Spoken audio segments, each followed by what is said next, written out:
자, 지금 금리가 계속 오르고 있어요. 아직도 그걸 가지고 이야기 나오고 있죠. 미 연준에서 파월 의장이 2023년까지 기준금리를 유지하겠다. 뭐 색다른 얘기했나요? 기존이랑 계속 똑같은 이야기를 했죠. 그런데 금리 아직도 저금리다. 이런 이야기를 하고 있는데 실질적으로 저금리 유지한다. 이 말만 한 것 자체가 시중금리 상승에 도움이 되는 말이냐 반대가 되는 말이냐를 생각해 보면은 작년에도 실망이라고 그랬죠. 저번에도 실망이라고 그랬어요. 2023년까지 금리 유지하겠다. 근데 실망이라고 그랬죠. 이번에도 마찬가지다. 왜? 특별한 대책이 안 나오니까. 특히 국채금리 상승에 대해서 걱정 없다. 뚜렷한 대책을 내놓지 않고 있죠. 그래서 국채금리가 장중 1.7%까지 찍었죠. 미국의 금리가. 우리나라도 2.1% 넘었죠. 그런데 기준금리가 그대로 유지되면 뭐하냐. 시중금리는 이미 올라서 작년 코로나 이전 정도까지 시중금리는 올라간 상황인데, 그리고 미국 내에서도 저번과는 다르게 이번에 2023년에 올리더라도 1% 이상 올릴 거다. 이런 의견들이 많이 나오고 있다. 그런 상황이니까 앞으로 시중금리는 떨어져요, 올라요? 계속 오른다는 거죠. 미국에서 이번에 금리 동결을 하겠다. 이것이 좋은 상황이 아니라는 거죠. 그렇다면은 이 금리 인상의 타격은 어디가 제일 많이 받겠느냐? 요걸 봐야 되죠. 자, 그래서 보면 어때요? 그런 와중에도 지금도 상가 꼬마 빌딩을 사라. 이런 이야기를 하고 있죠. 집주인 대신 건물주다. 꼬마 빌딩의 거래가 늘고 가격이 오르고 있다. 그리고 상가 거래는 역대 최다가 나오고 있다. 그러면서 주택 규제가 심해요. 특히 아파트 규제가 심해요. 그러니까 수익형으로 오세요. 조물주 위에 건물주입니다. 꼬마 빌딩. 그런데 수익형은 뭐가 좋다? LTV가 많이 나와요. 양도세 많지 않다. 시세 차익도 볼 수 있고 월세도 많이 받을 수 있는 수익형 부동산으로 오세요 하고 있는 거죠, 지금. 그런 이야기 하면서 경매로 상가 줍줍하고 있다. 매각률도 역대 최고고 매각가율도 상가는 75.6% 이렇게 나오고 있죠. 저평가된 상가 줍줍 역시 경매 뭉칫돈 몰리고 있다. 수익형 부동산에 뭉칫돈이 몰린다. 왜? 저점이니까. 시장이 얼어붙었는데 뭉칫돈이 몰리고 있대요. 매각률도 늘어나고 있고 지금 당장이라도 상가를 사야 될 것 같다 라고 이야기하는데, 상가의 핵심은 뭐예요? 주거용 부동산은 어쨌든 의식주 중에 주는 갖춰줘야 된다. 그런데 상가 같은 경우는 어때요? 안 되면 자영업 접고 다른 데 가서 일하면 되죠.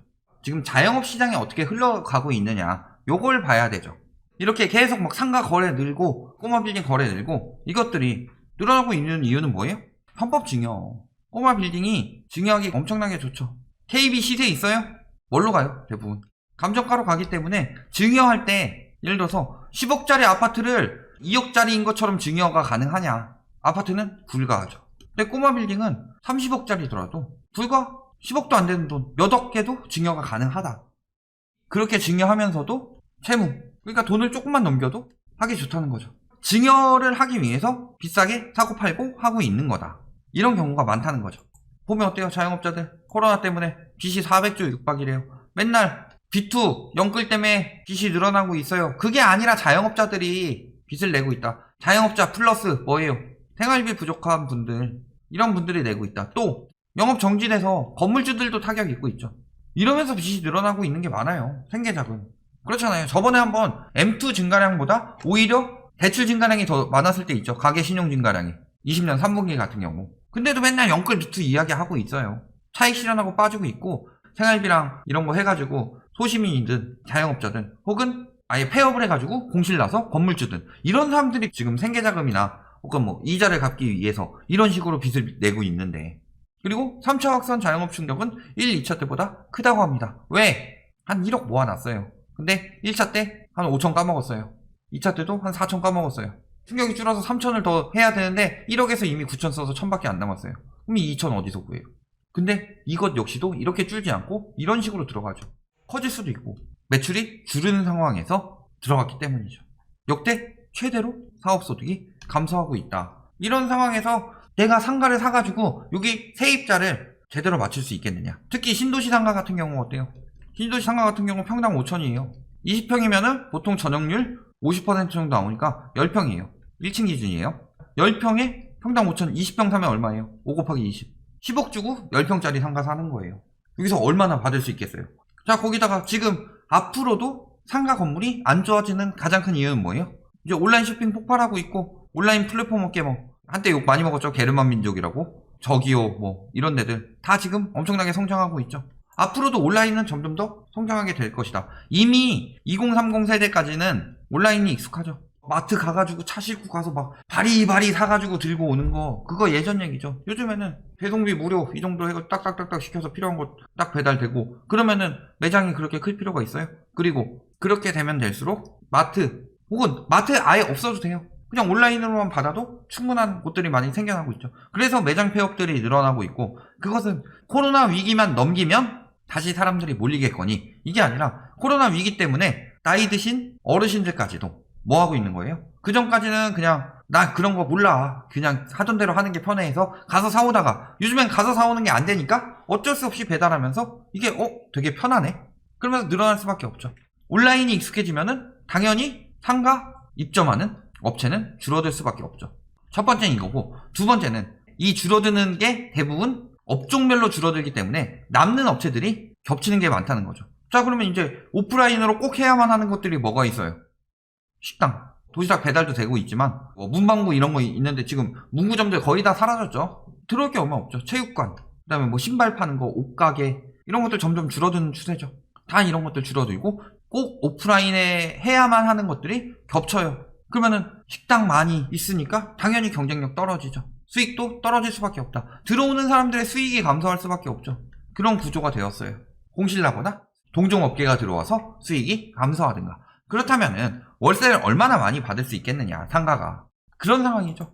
그런 상황에서 금리가 계속 인상되고 있습니다. 상가 같은 경우는 아까 10억 상가 이야기했는데 이거 다 내 돈 주고 사는 사람 별로 없죠. 수익률도 안 나와요. 이거 다 내 돈 주고 사면은. 그런데 대출이자 폭탄이 우려되고 있대요. 여기서 상가 같은 경우는 뭐 많으면 한 80%까지도 나오죠. 수익률 할 때 대출 많이 나오면 많이 나올수록 수익률이 높아져요. 80% 기준으로 했을 때 상가 수익률 10억 상가 아까 이야기했죠.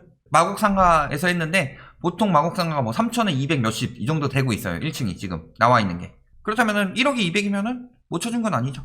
보증금을 많이 받았으니까. 자, 대출금리 2.5%로 왜 2.5%로 갔냐? 저점일 때 8월일 때 2.5% 정도 나왔으니까 80% 대출에 보증금 1억 썼으면은 10억 중에서 8억은 대출이고 1억은 보증금이니까 내 돈은 1억 쓴 거죠.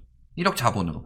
얼마 받아요? 8억에 대해서 2.5%면 8억 곱하기 2.5% 2천만원 나오죠. 자, 그러면은 수익은 월세 200만원이면 연 2,400만원 버는 거니까 2천만원 빼면은 수익은 400만원, 자본은 1억, 수익률 4% 나오죠. 근데 지금 대출금리가 거의 3%에 육박하고 있죠. 2.9까지 거의 올라갔다고 보죠. 3%까지 올라가게 되면 어떻게 돼요? 2,400만원이죠. 2,400만원 월세 받아서 2,400만원 이자로 내고 있어요. 수익률 빵프로죠. 빵프로뿐만이 아니라 여기서 뭐 관리비나 이런 것까지 내고 나면은 마이너스죠, 마이너스. 수익률 적어도 한 3, 4% 나와야죠. 지금 뭐 대출 금리가 3%면은 이거 이상으로는 수익이 나와야 되죠. 그럼 예금 이자보다는 더 나와야 되고 3, 4% 정도는 나와줘야 된다. 4% 다시 맞추려면 어떻게 해야 돼요? 8억 7,500까지 떨어져야 되죠. 자, 8억 7,500 시나리오로, 자, 8억 7,500이면 어떻게 돼요? 80% 대출 나오면 대출이 7억이다. 보증금 1억 받았으니까 내 돈 얼마 쓴 거예요? 7,500이죠. 월세 200만원이니까 2,400만원 들어오는데 7억에 대해서 3%면은 월 이자 2,100만원이다. 그러니까 7,500만원 투자해서 연 300만원 번다. 그래야지 4% 수익률이 나오는 거죠. 그러니까 수익률이 떨어지게 되면은 상가 가격이 떨어지는 수밖에 없다. 다음 매수하는 사람이 수익률 맞추기 위해서는. 금리 떨어지니까 상가의 가치가 올라간다. 상가의 가치는 엄밀하게 따지면 수익률에 관련되어 있으니까. 근데 지금 국제금리 계속 올라가고 있죠. 기준금리도 회복되게 되면은 대출이 4% 나오지 말라는 법이 있어요. 4% 나오려면 상가 가격 얼마까지 떨어져야 돼요? 7억까지. 그래야 수익률 4% 나온다. 그러니까 금리가 올라가는 것 자체가 상가 수익률에 영향을 주고, 상가가 수익률이 떨어지게 되면은 실질적으로 시세 차익이나 뭐 증여 목적 이런 거는 말도 안 되는 거고, 왜 수익이 안 나오는데 마이너스 돼가면서 올릴 필요가 있어요? 정당하게 수익형 부동산은 수익률을 어느 정도 유지하는 선에서 맞춰서 생각한다고 했을 때 경기가 살아나서 월세를 더 얻을 수도 있겠지만 상가는 또 임대차 보호법이 있죠. 그런 부분 생각했을 때 금리가 여기서 안 좋은 상황에서 싸게 월세 내주고서 금리가 인상된다. 그렇다면 상가 가격은 폭락할 수밖에 없는 거죠. 엄밀하게 말하면. 자, 거기다가 아까 80% 대출 나와서 그 정도인데 수익률 맞춘 건데 80% 대출도 안 나와요. 왜? 비주거 부동산도 차주별로 DSR 규제 들어간다. 80% 대출 들어가는데 DSR 40% 맞춘다. DSR에다가 RTI 이런 것도 들어가죠. 수익률에 따라서 대출 내주는 것까지. 지금 사각지대 규제 강화하고 있다. 말 많던 토지 또는 상가 대출 옥죄다. 그러면은 수익률은 더 떨어질 수밖에 없죠. 대출이 50%로 떨어졌다. 그러면 내 돈 4억 필요하죠. 5억에 대해서 대출금리 2.5%다. 그러면 얼마예요? 이자가 1250만원이죠. 자, 2400만원 벌어요. 1150만원 수익 올리죠. 그리고 내 돈은 4억이 들어가죠. 수익률 얼마나 나올까요? 2.875%. 대출 규제만 들어갔는데도 다른 거 금리 안 건들고 다른 거 아무것도 안 건들고 대출 규제만 들어갔는데도 수익률이 4분의 3 토막 나더라. 대출 규제 들어가니까 수익률 떨어지고 금리 올라가니까 수익률 떨어지고 그렇다면은 상가 가치는 떨어질 수밖에 없다. 이런 상황이죠. 자산가들 뭐 하고 있어요? 상가 팔아서 딴 거 하고 있어요. 주식도 되게 빅테크주 뭐 이런 거 하고 있는데 안전한 것만. 근데 테슬라는 사실 안전하다고 보기 어렵죠. 계속 왔다 갔다 하고 있고 오늘도 또 엄청나게 떨어졌죠. 내일은 또 어떻게 될지 몰라요. 테슬라는 코인이죠. 테슬라 코인. 삼성전자 같은 경우는 우리나라 대표적인 안전주구. 이런 쪽으로 가고 있다. 지금 부동산, 수익형 부동산에서도 자산가들은 팔아서 빼고서 딴 쪽으로 가고 있다. 그런데 왜 자꾸 사라고 유도하느냐. 자, 결론. 수익형 부동산의 핵심은 뭐예요? 수익률. 10억 상가에서 시나리오 봤을 때 금리가 0.5%만 올라도 어떻게 돼요? 수익률이 0%가 돼버린다. 4%에서. 자, 그런데 여기서 10억을 더 올려가지고 12억 사주면은 수익률은 마이너스가 되겠죠. 마이너스 수익률이 나오는데도 시세 차익은 더 볼 거야 사는 거는 진짜로 막 미친 투기 매수 심리가 몰리지 않는 경우는 그렇게 될 수가 없는 거죠. 그러니까 결국엔 수익률이 떨어지면 뭐가 같이 떨어질 수밖에 없다? 가격이 같이 떨어질 수밖에 없다. 근데 지금 여기서 문제가 하나 더 있죠. 수익률이 떨어질 문제, 금리가 인상되고 차주별 DSR 규제가 들어가게 된다. 그러면은 수익률은 당연히 떨어질 수밖에 없죠. 근데도 아직도 지금 뭐 미국에서 기준금리 저금리로 동결했으니까 상가 사세요. 수익형 부동산 사세요. 돼요? 절대 그 농간에 넘어가면 안 된다. 앞으로 상가는 점점 더 지는 해가 될 수밖에 없더라.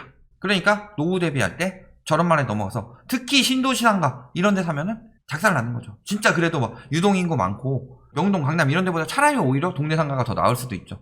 가격 저렴하고 수익률 잘 나오고 그런 걸 사는 게 낫지 신도시 상가 이런 거 분양 받아가지고 하면은 아작나는 지름길이다. 여기까지 알아두시면 되겠습니다.